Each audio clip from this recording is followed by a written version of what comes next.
Hi guys, so M has fallen asleep now and I'm getting ready to shoot my IGTV video on microgreens.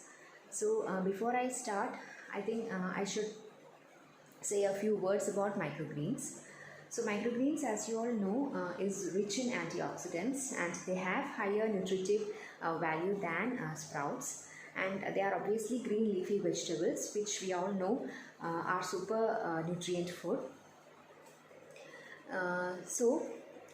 As to growing microgreens, there are a few tips that I would like to share about growing microgreens. The first thing is that you have to select good quality green grams, and you have to wash them thoroughly 3 or 4 times in fresh water each time before you soak them overnight.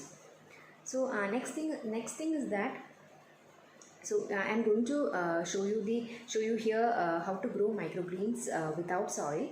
So what I have taken is a clean damp cloth which has been placed on a flat tray or container. So next thing you have to make sure is that you have to use clean utensils and clean articles while you grow microgreens without soil. So it is very important because there have been reports of E. coli infection related to microgreens. So it is very important that you select good quality seeds and wash them thoroughly with water before you soak them, and to use clean clothes and clean tray or container while you grow microgreens. So the next thing you have to make sure is that spray misting is very important for the growth of microgreens, and you have to spray mist them or sprinkle water on them at least 2 or 3 times a day. So while you do that, make sure that you use clean water.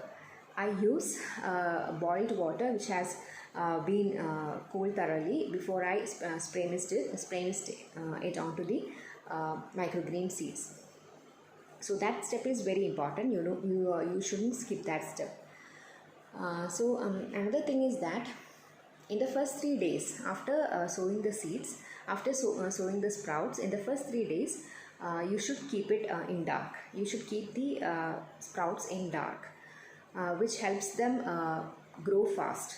So after that, you can after they have sprouted leaves, you can keep them in sunlight by the window, or you can expose them to indirect sunlight for 3 or 4 hours a day.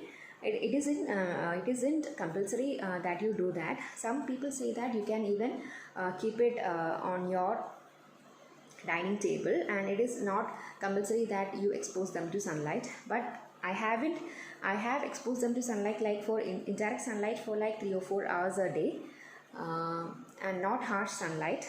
So the reason for this step is that as you all know, sunlight helps in photosynthesis. So this helps in better growth of the green leaves.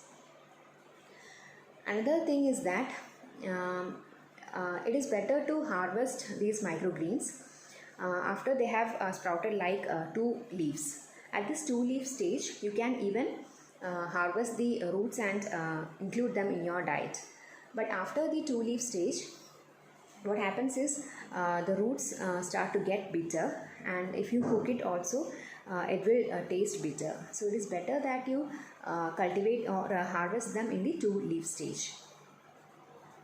Another thing is that you can use these microgreens either to cook it as such, or you can use it as a garnish in your dishes, and you can use them in omelets, you can use them in smoothies. So it is like a versatile ingredient. So another tip is that you can keep these microgreens after harvesting. You can keep these microgreens sealed in an airtight container or a plastic cover, and keep it in your fridge. It is very important that you refrigerate it. Keep it in your fridge for about, you can use it for like up to 2 weeks as you wish. So these are the tips that I wanted to share. Now moving on to the video.